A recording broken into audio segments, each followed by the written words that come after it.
This is a new segment we're trying out on Pop Trigger. It's called Whatever Happened To, where we take a figure from pop culture who's maybe faded from the pop consciousness and say, hey, whatever happened to this person? This is a figure that I wanted to cover for a while because your girl loved nu metal. I wanted to know whatever happened to Fred Durst. Now, you may remember Fred Durst as the energetic frontman and controversial leader of the band Limp Bizkit. You know him for his signature red hat. There's Limp Bizkit right there. There's Wes Borland, just an amazing performer. And yeah, so the band went on hiatus in 2006, but they had this breakout in 1999, early 2000s. They were undoubtedly the face of nu metal and rap rock for a time. I would say, so they're considered nu metal? Yeah, well. And Slipknot is considered nu metal? Well, no, I don't know. We'll get into those details, but let me first just tell you whatever happened to Fred Durst, man.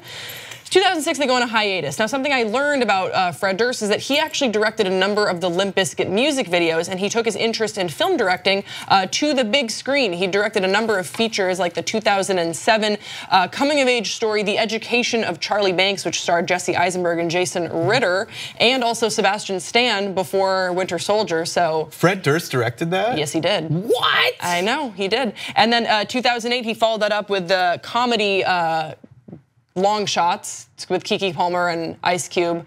I will say I do prefer, directorially from what I've seen, I preferred The Education of Charlie Banks, but I recognize also that I'm not the demographic that would have loved a Keke Palmer Ice Cube movie. Anyway, now there's some other interesting things that you should learn about Fred Durst, how he's been keeping himself busy. He had a number of solo projects. You'll remember that for a time, Limp Bizkit was signed to Cash Money Records, and they did some work with Lil Wayne. They are no longer a part of that, but they parted ways amicably. Don't you remember that song, Ready to Go? No. Okay, they had a song together, Ready to Go. It was like, we're bringing metal back. And people were like, no. And it was like, oh, man.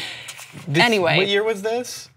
Like was this like around like when that This was like 2013. Oh, so like Let It Rock.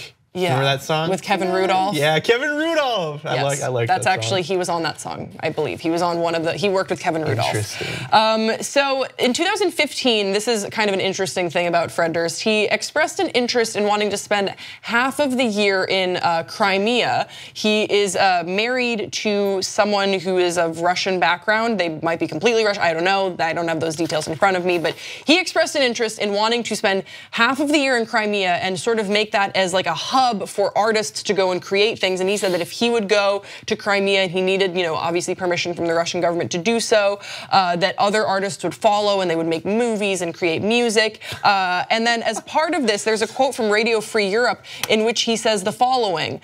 Quote, I think that President Putin will understand what kind of a person I am, having looked into my eyes, and will know that he has an ally that can help him in many things. I'm sure that we can do many important things together, and it will help Russia, and it will help people all around the world to understand that Putin is a really great guy with clear moral principles and a nice person.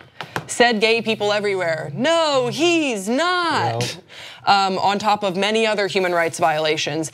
2017, another interesting turn in the life of Fred Durst. He started a jazz night in Los Angeles.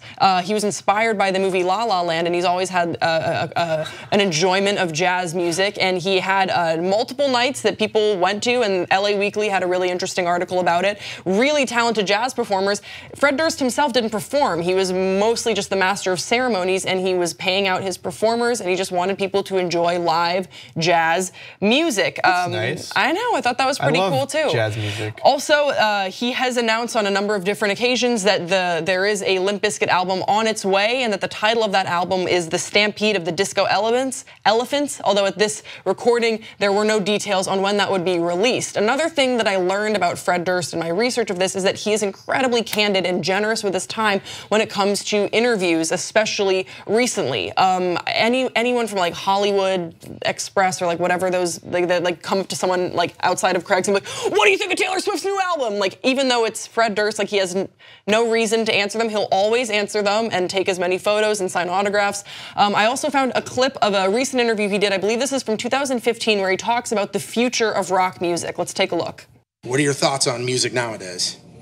I just think it's like everything. We just keep going, and it's today. I mean, you gotta think of how we felt and how someone who got biscuitized in that period, that emotional point of their life, that quintessential score for their life experiences and those coming of age moments. So the people coming of age now, you know, we can't think that they're gonna just always go back and the stuff we liked or the stuff our dads like. So today, I think all rock has its purpose. I just think rock is dwindling down as a voice overall.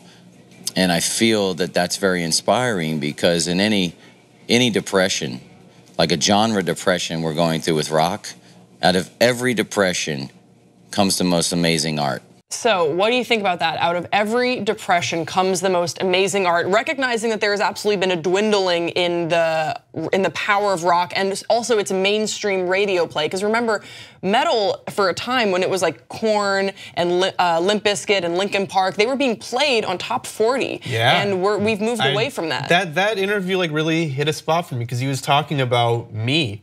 Like I was that person coming of age when that music was there, and I was listening to that, and I was by no means like super into Limp Bizkit, but like some of their songs I would play on repeat, like Rolling and the one theme song that he had for Mission Impossible 2. Yeah, I think that they had this crossover appeal because of Fred Durst, you know, because I think that I remember all the metal that I was listening to, someone would just look at a photo of Korn and they'd be like, oh, they're weird. Yeah. And I was like, you didn't even listen to the music, like, come on. The Offspring. Yeah. You listen to The Offspring? Yeah, of course. All that music, yeah. But for some reason, Fred Durst, because he was, you know, friends with Eminem before they had this falling out, and he, you know, dated Britney Spears for a time reportedly, and he performed with Christina Aguilera. He had this major crossover appeal, and so he became, you know, the face of this movement. And I think that that's why some people started to resent him, because then he had this insane burden of all of metal sort of like he became the face of that. He didn't ask for that, but pop culture propped him up there and was like, you are this person now. And then people were like, oh, but what about this art? What about this band? What about this artist? And he doesn't, you know, represent this, or he's not that great of a singer. He's more of a rapper, and that's not fair. And I think that he was sort of thrust into that position that he didn't necessarily ask for. But it's such a moment that like early, like 1998 to like 2002 was such a moment in history. I think it's something that we're sort of living in now again with like the resurgence of like rap emo. Like that's such a moment as well. So it's interesting to see how these genres ebb and flow and how they change, and that is what happened to Fred Durst. Well, at least some of it. That's only part of the story, and perhaps you know more of it. Share your thoughts, and we'll see you soon when Amir tells me some things that he's learned.